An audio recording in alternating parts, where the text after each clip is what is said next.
So in this video, you'll learn how to add a weather widget to the lock screen of your Samsung Galaxy A56, A36, or A26. So the first step when it comes to adding a weather widget is to access the lock screen editor. You can do this by opening the Settings app. Then from here, you want to scroll and select Lock Screen and AOD. Then look for Edit Lock Screen and tap on it, and this will redirect you to the lock screen editor.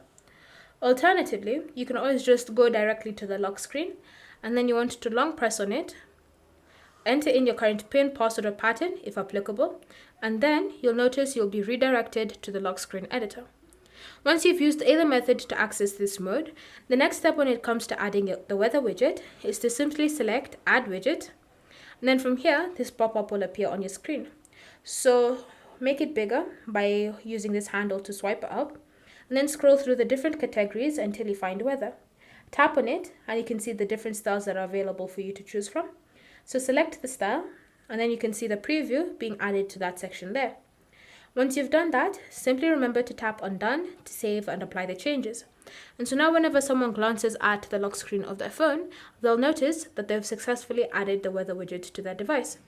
And you can even use this widget as a shortcut to access your weather app. So whenever you tap on it like this, if you have a PIN, password, or pattern, enter it in, and it will automatically open the weather app, and you can use it, and you can start going through the weather details and all sorts of things.